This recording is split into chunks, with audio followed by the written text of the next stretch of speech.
రాజమాత బాధపడుతూ ఉంటే, రండి నానమ్మ, ఇక ఎక్కువగా ఆలోచించకండి, ఆ జాబిల్లి సంగతి నేను చూసుకుంటాను, మీరు రెస్ట్ తీసుకోండి అని చెప్పి పున్నమి బెడ్రూమ్లోకి తీసుకొస్తుంది.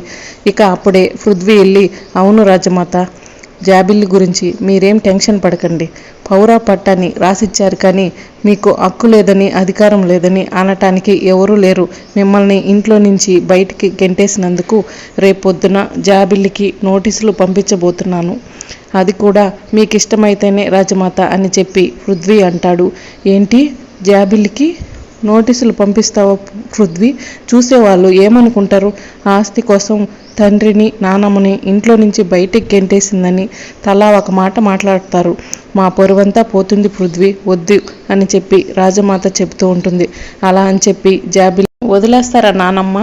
జాబిలికి బుద్ధి చెప్పాలి, వకీల్ సభ చెప్పింది కరెక్ట్ నానమ్మ అని పున్నమి అంటూ ఉంటే, మేము బాధపడుతుంది మా ఆస్తులు పోయాయని కాదు పున్నమి, మమ్మల్ని జాబిల్లి మోసం చేసిందని మాత్రమే. మేము ఇన్ని సంవత్సరాలుగా ఇంత ఆస్తిని సంపాదించి ఎదురు చూస్తుంది ఎవరి కోసం? జాబిల్లి కోసం. అలాంటి జాబిల్లి పైన కేసు పెట్టి పోలీస్ స్టేషన్లో పెట్టించడం ఎంతవరకు కరెక్ట్, మీరే చెప్పండి అని చెప్పి రాజమాత అంటుంది. ఇదంతా జాబిలమ్మ ఒక్కటే చేసిన పని కాదు నానమ్మ, జాబిలమ్మకు తోడుగా ఆ అగ్నిదేవ్, వైదికమ్మ ఇద్దరు కూడా ప్రోత్సాహం ఎక్కువగా ఉండుంటుంది, అందుకే జాబిలమ్మ ఇలా చేసింది అని, అందుకే జాబిలమ్మని నేను నిలదీస్తాను అని పున్నమి అంటూ ఉంటుంది. వద్దు పున్నమి, వద్దు అని చెప్పి రాజమాత అంటూ ఉంటుంది. ఇంతలో శివదేవ్ బట్టలన్నీ తడుపుకుని వాష్రూమ్లో నుంచి బయటకు వస్తాడు. అయ్యో నాన్న, బట్టలన్నీ తడిచిపోయా ఏంటి, తుడుస్తూ ఉండండి అని చెప్పి పున్నమి టవల్తో తుడుస్తూ ఉంటే, షవర్ ఆన్ చేశాను, ఆఫ్ చేస్తుంటే బట్టలన్నీ తడిచిపోయే పున్నమి అని చెప్పి శివదేవ్ చెబుతూ ఉంటాడు. పున్నమి, నువ్వు తుడుస్తూ ఉండు, అంకుల్కి నేను వెళ్ళి బట్టలు తీసుకొస్తాను అని చెప్పి పృథ్వీ అంటూ ఉంటాడు. అయ్యో వకీల్ సాబ్, మీ బట్టలు నాన్నకి సరిపోవు అని చెప్పి పున్నమి చెబుతుంటే, అప్పుడే పృథ్వీ వాళ్ళ నాన్న వచ్చి, అయితే నా బట్టలు వేసుకోండి శివదేవ్ గారు అని చెప్పి అంటూ ఉంటాడు. మీ బట్టలు నాకు సరిపోతాయా అని శివదేవ్ అడగడంతో, సరిపోతాయండి లక్ష్మి, వెళ్ళి నా బట్టలు తీసుకురా అని చెప్పి పృథ్వీ వాళ్ళ నాన్న చెబుతూ ఉంటాడు. అత్తయ్య, అలాగే మీ చీరల్లో మంచి చీర ఒకటి తీసి నానమ్మకి తెచ్చియండి అని పున్నమి చెబుతూ ఉంటే, లక్ష్మి సరే అని అంటూ ఉంటుంది.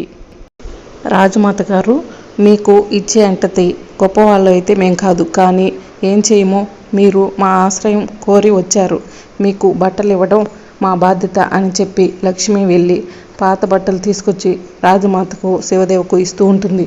అది చూసి పున్నమి, పృథ్వీ బాధపడుతూ ఉంటారు.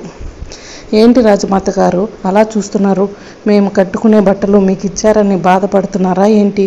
మీరు కట్టుకునే బట్టలు ఎలాగో మేము ఇవ్వలేము, మేము కట్టుకునే బట్టలైనా మీకు ఇస్తే మీరు ఇంత చిన్నపోతారని నేను అనుకోలేదు అని చెప్పి లక్ష్మి అంటుంది. అయ్యో అత్తయ్య, మీరు నానమ్మను తప్పుగా ఆలోచిస్తున్నారు, నానమ్మ చేతుల మీద ఎంతోమందికి పట్టు చీరలు దానం చేశారు, అలాంటిది ఇప్పుడు నానమ్మ వేరే వాళ్ళ చీరలు కట్టుకోవడం, వేరే వాళ్ళ చీరలు ఇవ్వడం చూసి బాధపడుతున్నారు అని చెప్పి పున్నమి అంటూ ఉంటే, అంటే నీ ఉద్దేశం ఏంటి పున్నమి అని లక్ష్మి అడుగుతారు. పున్నమి తప్పుగా ఏం మాట్లాడలేదు లక్ష్మి, అమ్మ చాలామందికి పట్టు చీరలు ఇచ్చింది కదా, ఇప్పుడు మాకు ఏ ఇల్లు లేదు, కట్టుకోవడానికి బట్టలు లేవని బాధపడుతుంది అంతే అని చెప్పి శివదేవ్ చెప్తూ ఉంటాడు. అవును లక్ష్మి, శివదేవ్ చెప్పింది అక్షరాల నిజం అని చెప్పి రాజమాత అంటుంది. జాబిల్లి మమ్మల్ని ఇంట్లో నుంచి బయటకు గెంటేసి నువ్వే మీ ఇంట్లోకి తీసుకొచ్చి పెట్టుకున్నావు, తినడానికి తిండి పెట్టావు, కట్టుకోవడానికి బట్టలు ఇచ్చావు, నీ మేలు ఎప్పటికీ మర్చిపోలేను లక్ష్మి అని చెప్పి రాజమాత అంటుంది. మీకు పాత బట్టలు ఇచ్చి అవమానించినా కూడా నన్ను ఆకాశంలో కూర్చోబెట్టాలని చూస్తున్నారు అని చెప్పి లక్ష్మి మనసులో అనుకుంటుంది. ఎన్ని రోజులు నన్ను ఆకాశంలో కూర్చోబెడతారో కూర్చోబెట్టండి, మిమ్మల్ని తొందరలోనే అవమానించి ఈ ఇంట్లో నుంచి బయటకు పంపించేస్తాను అని చెప్పి లక్ష్మి మనసులో అనుకుంటుంది. మాకు ఇలాంటి దుస్థితి వస్తుందని మేము అనుకోలేదు అని చెప్పి రాజమాత బాధపడుతూ ఉంటే, మీరేం బాధపడకండి నానమ్మ, మిమ్మల్ని ఇంట్లో నుంచి బయటకు పంపించిన ఆ జాబిల్లి అంతు చూస్తాను, మీరు వదిలిపెట్టినా సరే నేను వదిలిపెట్టను అని చెప్పి పున్నమి కోపంగా వెళ్తూ ఉంటుంది. పున్నమి ఆగు పున్నమి అని చెప్పి రాజమాత పిలుస్తూ ఉంటుంది.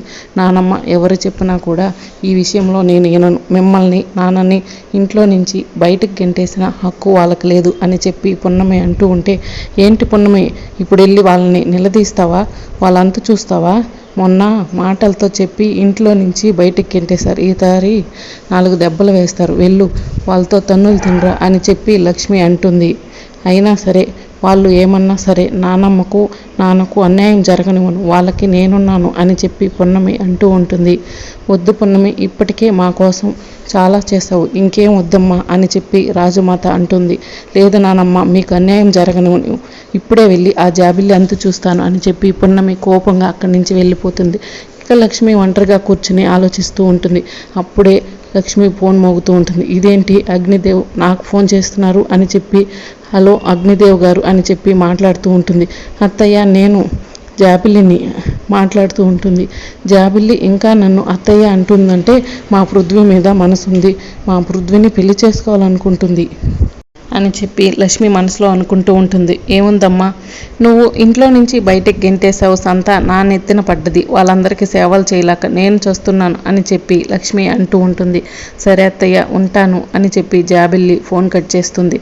అదేంతమ్మా, ఏదో మాట్లాడాలని ఫోన్ చేసి ఫోన్ కట్ చేస్తున్నావు అని చెప్పి లక్ష్మి అడగడంతో, ఏం చేయమంటారు లక్ష్మి గారు, జాబిల్లి ఇంట్లో నుంచి ఆ ముసలావును ఆ పెద్దావును బయటికి గెంటేస్తే వాళ్ళని తీసుకెళ్ళి మీరు ఇంట్లో పెట్టుకున్నారు.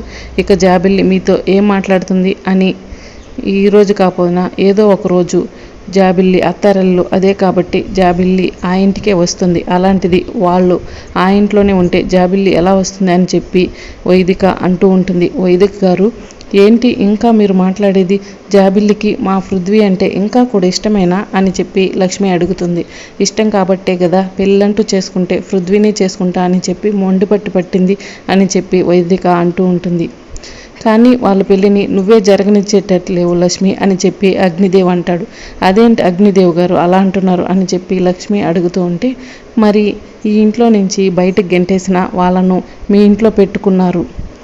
జాబిల్లి కన్న తల్లిదండ్రులను మేము కాకపోయినా జాబిల్లిని ప్రేమగా చూసుకున్నామని, జాబిల్లికి సపోర్ట్గా ఉన్నామనే కదా మమ్మల్ని ఈ ఇంట్లో ఉండనిచ్చింది. మరి జాబిల్లి తల్లిని చంపి ఇంట్లోకి రానివ్వని రాజమాతను శివదేవ అన్నయ్యను మీరు ఇంట్లో ఉంచుకుంటే జాబిల్లి మీ ఇంటికి ఎలా వస్తుంది?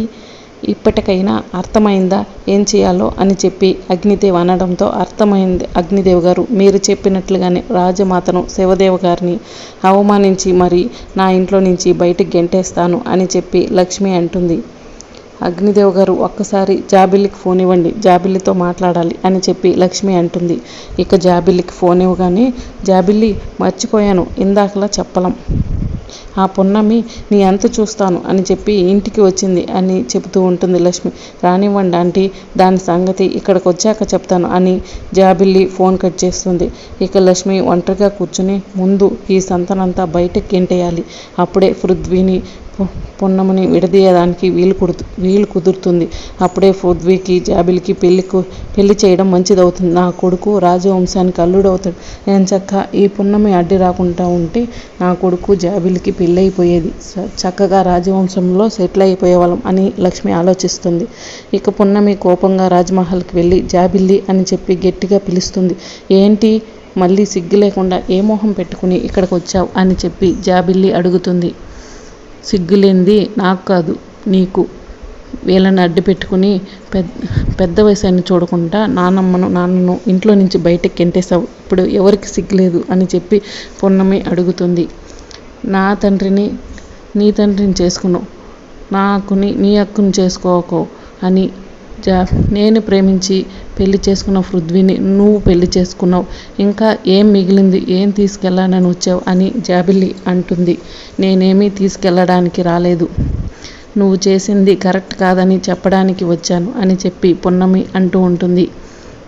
ఏ పున్నమి, ఆ రాజమాత శివదేవ్ గారు ఇంట్లో నుంచి బయటికి వెళ్ళినప్పుడే ఈ ఇంట్లో నీకు ఏ హక్కు లేదు, ఇది నీ బాబుగారి ఇల్లేం కాదు అని చెప్పి వైదిక అంటూ ఉంటే, ఇది మా బాబుగారి ఇల్లని నేను అనటం లేదు, మా అయ్యగారి ఇల్లు, వాళ్ళను ఇంట్లో నుంచి బయటకు పంపించేశారు, పాపం వాళ్ళకు కట్టుకోవడానికి బట్టలు కూడా లేవు, కనీసం వాళ్ళ బట్టలన్నా ఇవ్వండి అని చెప్పి పున్నమి అంటూ ఉంటుంది. ఇప్పటి వరకు మీరు మనుషులే కాదు, కనీసం జంతువులైనా అనిపించుకోండి వాళ్ళ బట్టలు ఇచ్చి అని చెప్పి పున్నమి అనడంతో, మమ్మల్ని జంతువులు అంటావా అని చెప్పి జాబిల్లి అనడంతో, జంతువులంటే కొన్ని జంతువులు కూడా బాధపడతాయి, అయినా మీరిచ్చడం ఏంటి, నేనే వెళ్ళి తీసుకొస్తాను అని పున్నమి వెళ్తుంటే, ఆగు పున్నమి, నీకు కావాల్సింది వాళ్ళ బట్టలే కదా అని చెప్పి జాబిల్లి లోపలికి వెళ్ళి శివదేవ్ రాజమాత బట్టలు తీసుకుని పున్నమి చేతికి ఇవ్వకుండా దూరంగా విసిరేస్తుంది. అదంతా కోపంగా పున్నమి చూస్తూ ఉంటుంది. మరి రాబోయే ఎపిసోడ్లో ఏం జరుగుతుందో తెలుసుకోవాలంటే మా ఛానల్ని సబ్స్క్రైబ్ చేసుకోండి.